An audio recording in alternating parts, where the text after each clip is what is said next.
Hello everyone, welcome back to my YouTube channel. आज के इस वीडियो में मैं आईबीएस या इरिटेबल बाउल सिंड्रोम के बारे में बात करने वाली हूँ। ये बहुत ही कॉमन प्रॉब्लम होती है और 100 में से अगर देखें तो हर 15 या 20 लोगों को ये अफेक्ट करती है। कुछ लोगों में इसके सिम्टम्स बहुत ही माइनर होते हैं और वो अपनी डाइट, लाइफ स्टाइल और स्ट्रेस को मैनेज करके विदाउट मेडिसिन भी बहुत अच्छे से आईबीएस को मैनेज कर लेते हैं। लेकिन कुछ लोगों में इसके सिम्टम बहुत सीवियर होते हैं, उनको मेडिसिन के साथ साथ काउंसलिंग की भी ज़रूरत होती है। उसके बाद भी उनको जल्दी से आराम नहीं मिल पाता और उनकी क्वालिटी ऑफ लाइफ को अफेक्ट करता है। तो आज हम इसी के बारे में डिटेल में जानेंगे, क्या होता है, इसके कॉजेज़ क्या होते हैं, अदर डिजीजेस से इसको कैसे डिफ्रेंशिएट कर सकते हैं, इसके ट्रिगरिंग फैक्टर्स क्या होते हैं, रिस्क फैक्टर्स क्या होते हैं, मतलब किन लोगों के होने के चांसेस ज़्यादा रहते हैं। साथ में बहुत ही इफेक्टिव होम्योपैथिक मेडिसिन के बारे में बताऊंगी। तो वीडियो को लास्ट तक ज़रूर देखिएगा, आपके लिए बहुत बेनिफिशियल होने वाला है। चलिए वीडियो को स्टार्ट करते हैं। सबसे पहले हम जानते हैं कि आईबीएस होता क्या है। तो आईबीएस या इरिटेबल बाउल सिंड्रोम एक बहुत ही कॉमन कंडीशन होती है जो एक क्रोनिक कंडीशन है, हमारी लार्ज इंटेस्टाइन यानी बड़ी आंत को अफेक्ट करती है। इसमें बेसिकली हमें 3 सिम्टम्स देखने को मिलते हैं, जो होता है एब्डोमिनल पेन, जो हमारे बॉल मूवमेंट्स से रिलेटेड होता है। दूसरा होता है डायरिया, तीसरा होता है कॉन्स्टिपेशन या फिर अल्टरनेट डायरिया और कॉन्स्टिपेशन। तो अगर आपके साथ भी ऐसा होता है कि आपका पेट कभी ख़राब हो जाता है, कभी आपको डायरिया हो रहा है या फिर कॉन्स्टिपेशन हो रहा है या फिर किसी भी वजह से आपको डायरिया बहुत जल्दी लग जाता है और साथ में आपको पेट में दर्द रहता है, तो ये आईबीएस हो सकता है। लेकिन इसको रूल आउट करने के लिए ये आईबीएस है या अदर कोई कंडीशन है, जैसे कि आईबीडी या इन्फ्लेमेटरी बाउल डिजीज़ हो गया या फिर गैस्ट्रोएंटेराइटिस या फिर कोलोन कैंसर, तो इन सब को रूल आउट करने के लिए सबसे पहले आपको डॉक्टर को विजिट करना चाहिए। और इसके कुछ टेस्ट होते हैं, जैसे कि इंडोस्कोपी हो गया, स्टूल टेस्ट हो सकता है, ब्लड टेस्ट हो सकता है, इसको रूल आउट करने के लिए कि आपको और कोई कंडीशन तो नहीं है। आईबीडी एक फंक्शनल डिसऑर्डर होता है, मतलब यहाँ पे आपको चाहे सालों साल चलता रहे, आपकी इंटेस्टाइन में कोई चेंजेस नहीं आएंगे, उसमें कोई डिजीज डेवलप नहीं होगी, उसकी लाइनिंग पे कोई चेंजेस नहीं आएंगे।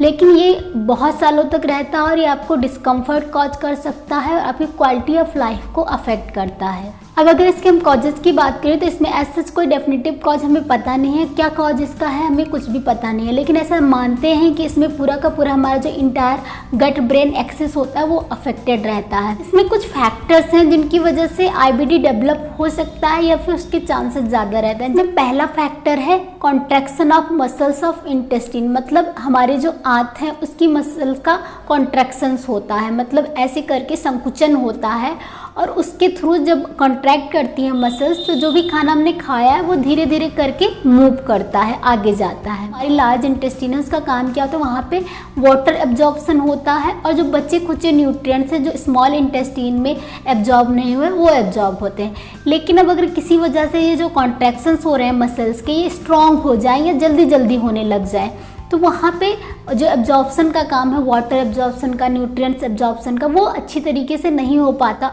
और जो भी फूड पार्टिकल्स हैं उनका मूवमेंट बहुत फास्ट हो जाता है। इसकी वजह से डायरिया डेवलप होता है।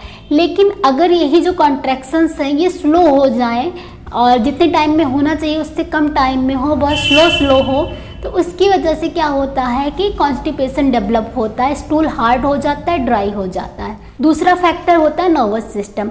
नॉर्मल लोगों में भी क्या होता है कि अगर कोई थोड़ी बहुत गैस वगैरह बनती है तो डिस्कम्फर्ट फील होता है, लेकिन इसमें क्या होता है कि नर्वस सिस्टम में कुछ अबनॉर्मलिटीज आ जाती हैं जिसकी वजह से वो ओवर रिएक्ट करने लग जाती है।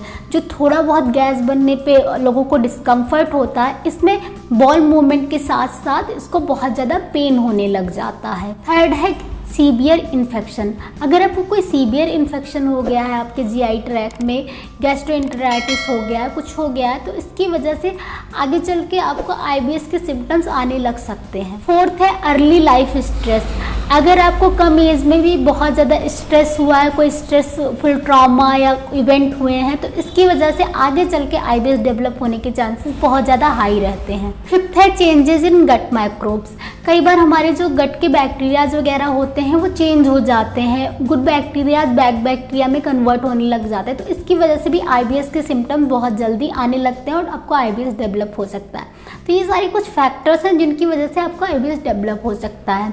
इसके अलावा कुछ ट्रिगरिंग फैक्टर्स होते हैं, मतलब वो आपको आईबीएस डेवलप नहीं कर रहे हैं, लेकिन अगर आपको आईबीएस है तो उसके सिम्टम्स जो हैं वो बढ़ जाते हैं अगर वो ट्रिगरिंग फैक्टर्स प्रेजेंट होते हैं। तो उसमें सबसे पहला है फूड। ऐसे तो किसी फूड की एलर्जी इसमें देखने को नहीं मिलती है, लेकिन कुछ लोगों को, कुछ पेशेंट्स को ऐसा होता है कि सर्टेन फूड से, जैसे कि व्हीट हो गया, मिल्क प्रोडक्ट्स हो गए, या फिर कुछ बिवरेजेस हो गए, टी, कॉफ़ी, कोल्ड ड्रिंक्स, इनसे उनको कुछ एलर्जी हो जाती है, इंटॉलरेंस टाइप का हो जाता है। इसको लेने के बाद उनको आईबीएस के सिम्टम्स बहुत ज़्यादा आने लगते हैं। दूसरा है स्ट्रेस। स्ट्रेस एज सच तो कॉज नहीं करता है आईबीएस, लेकिन स्ट्रेस की वजह से इसके सिम्टम्स बहुत ज़्यादा बढ़ जाते हैं। अगर आपको आईबीएस है तो अगर आप बहुत ज़्यादा स्ट्रेस के माहौल में रहते हैं तो आपका सिम्टम्स बहुत ज़्यादा बढ़ जाएंगे। अब रिस्क फैक्टर्स की बात करते हैं, मतलब कौन से लोग हैं जिनको होने के चांसेस बहुत ज़्यादा हाई रहते हैं। सबसे पहला है जेनेटिक फैक्टर, मतलब अगर आपकी फैमिली में किसी को आईबीएस हो रखा है तो आपके होने के चांसेस ज़्यादा रहेंगे। दूसरा मेल फीमेल रेशियो होता है, फीमेल्स में इसके चांसेस ज़्यादा रहते हैं, फीमेल्स को ये ज़्यादा डेवलप होता है। थर्ड है एज, यंगर एज में, यानी जो लोग 40 से कम की एज के हैं उनको ज़्यादा आईबीएस डेवलप होता है। फोर्थ है एंजाइटी, डिप्रेशन या फिर और कोई मेंटल इलनेस अगर आपको है तो आपको आईबीएस होने के चांसेस बहुत ज़्यादा हाई रहते हैं। तो ये सारे कुछ इसके रिस्क फैक्टर्स हो गए। अब हम इसकी साइंस एंड सिम्टम्स की बात कर लेते हैं। तो साइंस एंड सिम्टम्स में सबसे पहले होता है कि एब्डोमिनल पेन रहता है, पेन रहेगा, गैस बनेगी बहुत ज़्यादा, ब्लोटिंग होगी, साथ में ऐसे फीलिंग आएगी कि आपका इवैक्यूएशन प्रॉपर नहीं हुआ है, आपका मोशन प्रॉपर सेटिस्फैक्ट्री नहीं हुआ है, बार बार मोशन जाने का मन करेगा।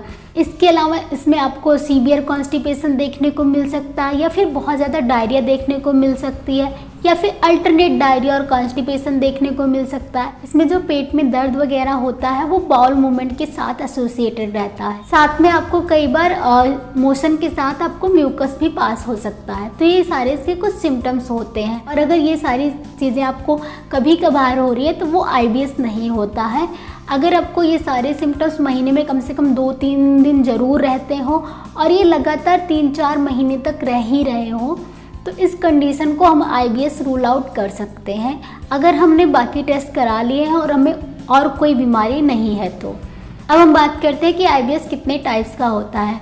तो सिम्टम्स के अकॉर्डिंग ये 4 टाइप्स में डिवाइड किया गया है। सबसे पहला है diarrhoea predominant irritable bowel syndrome, IBS-D, जिसमें आपको बहुत ज़्यादा सीवियर डायरिया लगते रहते हैं। कई बार इतना ज़्यादा सीवियर हो जाता है कि अभी आप मोशन से आए हैं और उसके बाद आपको तुरंत 5 मिनट में 10 मिनट में दोबारा जाने का मन करता है। सुबह सुबह आप सोकर उठते हैं और आपको तुरंत रश करना पड़ता है टॉयलेट की तरफ।